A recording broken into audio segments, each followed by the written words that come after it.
રાધે રાધે. રાધે કૃપા ગૌસેવા ધામમાં આપ સૌનું સ્વાગત છે. આપ સૌને રાધે રાધે. જીવનમાં સંઘર્ષ અને તકલીફો ખૂબ આવે છે. અનેક પ્રયત્નો કરવા છતાં સફળતા ના મળે. અનેક પ્રયત્નો, પુરુષાર્થ, પ્રાર્થના કરવા છતાં પણ તકલીફ તો ક્યાંક ને ક્યાંક ઊભી જ હોય. જીવનમાં બધી જ રીતે માણસ કંટાળી ગયો હોય, થાકી ગયો હોય, નીચોવી અને પરસેવે નાઈ લીધું હોય, અને તે છતાં એક અભિલાષા હોય કંઈક મેળવી લેવાની, કંઈક અચીવ કરી લેવાની, પણ ક્યાંક ને ક્યાંક અડચણો એવી આવતી હોય જ્યાં સંઘર્ષના દિવસો પૂરા જ ના થાય. હા, વાત કરું છું પનોતીની. શનિ મહારાજની શાળા સાથે આવે, 18 વર્ષની આવે, 5 વર્ષની આવે, 7 વર્ષની આવે.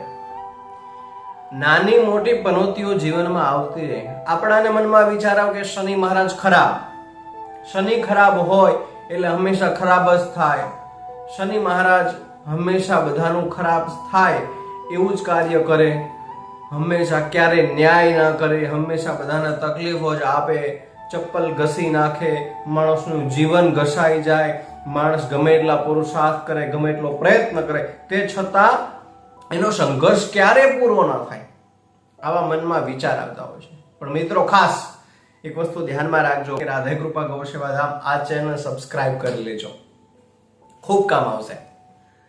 શનિ મહારાજ અથવા કોઈ પણ ગ્રહ ક્યારે ખરાબ નથી. જ્યોતિષનો નિયમ છે કે કોઈ પણ ગ્રહો કોઈ રીતે ખરાબ નથી અને કોઈ પણ ગ્રહો કોઈ રીતે સારા નથી. હંમેશા જેવી રીતે માણસનો સ્વભાવ હોય એવી જ રીતે ગ્રહોનો પોતાનો સ્વભાવ હોય, પોતાની દ્રષ્ટિ હોય, પોતાનું સ્થાન હોય. આપણે કહીએ છીએ, આજે વાત કરીશું શનિ મહારાજની, કે શનિ મહારાજની શાળા સાથે આવે, 28 આવે એટલે કે 2.5 વર્ષની પનોતી આવે, 5.5 વર્ષની, 5 વર્ષની પનોતી આવે, તે છતાં આપણે એ વખતે એ સમયની અંદર એવું જ વિચારે કે આપણે યાર સારું થશે જ નહીં. પણ મિત્રો, ખોટી વાત છે. શું કામ? શનિ છે ને એ ન્યાયપ્રિય ગ્રહ છે, હંમેશા ન્યાય કરે છે.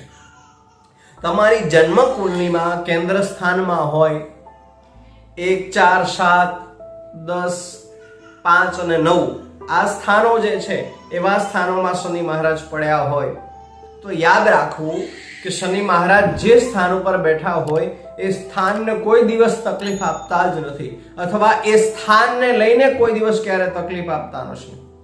શનિ મહારાજની દ્રષ્ટિ ખરાબ છે.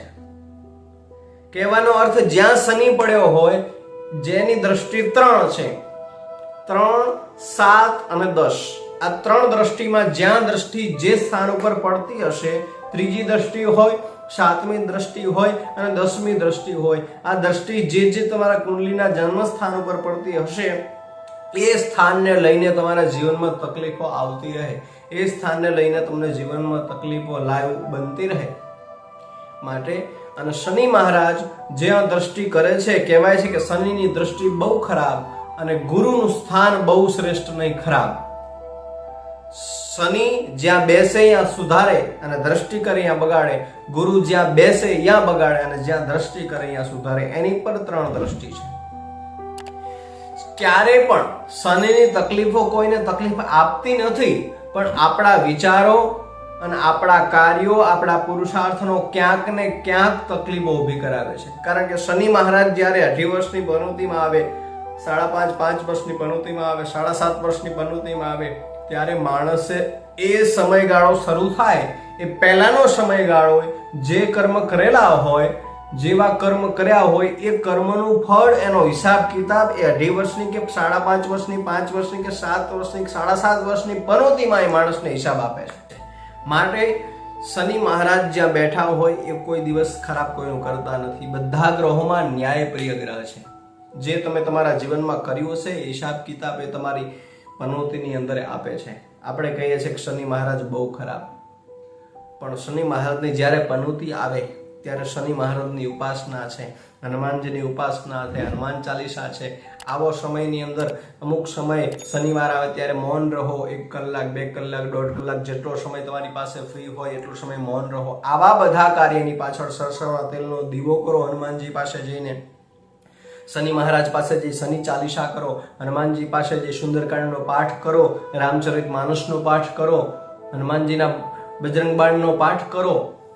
નમો હનુમંતે ભયભંજનાય સુખમ કુરુ કુરુ ફટ સ્વાહા, નમો હનુમંતે રુદ્રવાત્મકાય હોમ ફટ. આવા મંત્રની માળા કરો. હનુમાનજીના જે નામ તમને આવડે છે એ નામનો પાઠ કરો.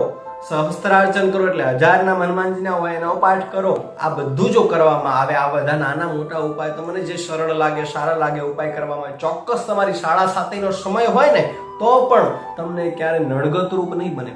કારણ કે માણસના જીવનમાં સંઘર્ષ જે આવે છે, જ્યાં તકલીફો આવે છે, જ્યાં દુઃખ આવે છે, એ એટલા માટે પૂરતા આવે છે કે તમે ભક્તિમાં રહો.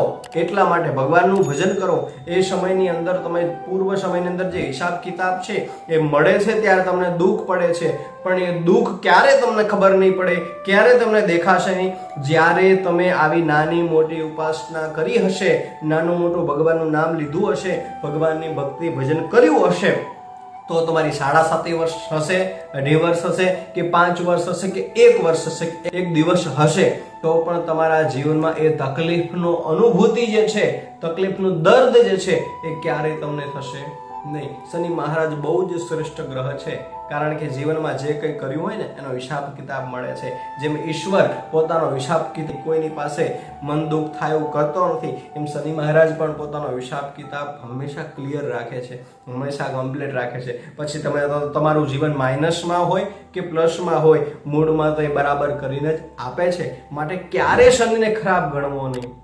એ સમયે તમારો ખરાબ સમય આવે એનો મતલબ એ જ છે કે એક તો ઈશ્વર તમારી પરીક્ષા લે છે અને પરીક્ષામાં તમે શ્રેષ્ઠ પરિણામ આપી શકો એમ છે, એટલા માટે પરીક્ષાને તકલીફો દુઃખ આવે છે. અને એક વસ્તુ એ છે કે તમે તમારા જીવનમાં ક્યાંક ને ક્યાંક એવું કાર્ય કર્યું છે જેનાથી પ્રકૃતિને, ઈશ્વરને અને માણસને દુઃખ પહોંચ્યું છે, અને એના કારણથી તમારા જીવનમાં હિસાબ કિતાબના સમયે તમને જીવનમાં દુઃખ મળે છે. એટલા માટે આવો સમય આવે ત્યારે સંઘર્ષ કરી લેવાનો, એને પોતાની રીતે માણી લેવાનો. એનું પણ એક સુખ છે, માણવાનું પણ, કારણ કે જેટલું વધારે દુઃખ પડે ને એટલે સુખમાં જીવવાની મજા કંઈક અલગ હોય. માટે આજે આજનો વિષય શનિ મહારાજની પનોતી વિશે. શનિ મહારાજ તમારું કાર્ય સફળ બનાવી શકે એની ઉપાસના આરાધના કર્યા કરો. શનિની 7:30 આવે તો ગભરાશો નહીં. ક્યારે પણ બને ત્યાં સુધી કાળી વસ્તુનું દાન કરો.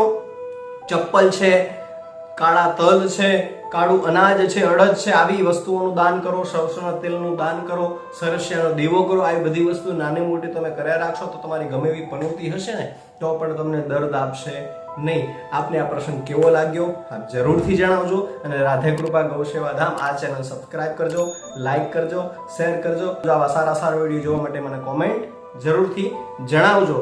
આપ સૌને રાધે રાધે.